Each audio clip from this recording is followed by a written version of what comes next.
Өнөөдөр хүний эрхийн өдрийг тохиолдуулан аймгийн эрдэнэ хүчний хурлын дэргэдэг Өсвөрийн парламентын сурагчид сургалт зөвлөгөөнд хамрагдлаа.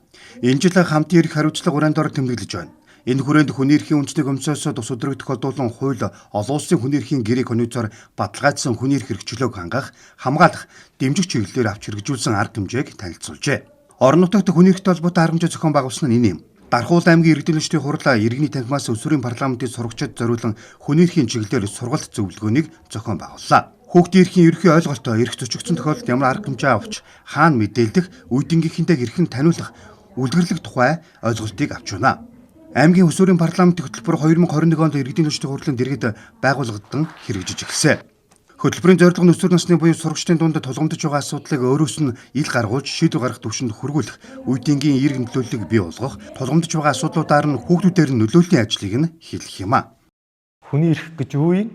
Хүүхдийн эрх гэж юу юм? Эрхээ яаж хамгаалахын, эрх үүрэг нь юу юм гэдэг талаар мэдээлэл нэгдүгээр үг нь, хоёрдугаарт хамгийн их одоо тулгамдж байгаа өнөөдөр нийгэм бохиндол болж байгаа ялангуяа хүүхдүүдийн дунд хүүхдүүдийн сэтгэл зүй их бас хүнд байгаад байгаа. За энэ талаар мэдээлэл сэтгэл зүйн ойлголтыг өгөөд өөрсдийнх нь сорилт дасгалыг ажилуулад өөрсдийнх нь хувь хүний сэтгэл зүйн ямар байгаа төвшөнд нь мэрэгжлийн сэтгэл зүйчнэр хүүхд гэрүүлийн газраас хамтарч ажиллаж байгаа. Ингээд сорил хийгээд мэдээллийг өгөөд явна. Хүүхдүүд маань цаашаа энэ сурсан мэдснээ хүүхд болгонд сургууль болгонд анги хэмжээндээ хүргээд явах ийм зорилготой сургалтууд явж байгаа. Өсвөрийн парламент гэдэг үйл ажиллагаанд оролцоод үнэхээр таалагдлаа. Хүний эрх өнөөдөр бол 12 сарын 10 хүний эрхийг хамгаалах өдөр. Энэ шугамаар Өсвөрийн парламент дээр хүний эрхийн тухай маш их олон судалгаа мэдээлэл бидэнд түгээж чадлаа. Бид нар сурсан зүйлсээ сургуулийнхаа хүүхдүүдэд түгээн тарааж одоо мэдлэг хуваалцах болно гэж хэлье. Яг хөө зарим байдлаар бидрүүсээ эрх зөрчигддөг гэсэн манай сургууль бол хавьгүй дээр. Манай сургууль хавьгүй ингээ хүүхдүүд рүүгээ чиглэсэн үйл ажиллагаа өндөр. Тийм болохоор ерөнхийдөө гайгүй. Хүүхдүүд бид маань өөрсдөө л ингээд хичээхгүй, өөрсдөө ойлгохгүй, тэгээ өөрсдөө ойлгоогүй л яваад байгаа болохоос бид сургуулийн зүгээс бол бидэнд хангах бүхнээрээ л хангаж байгаа.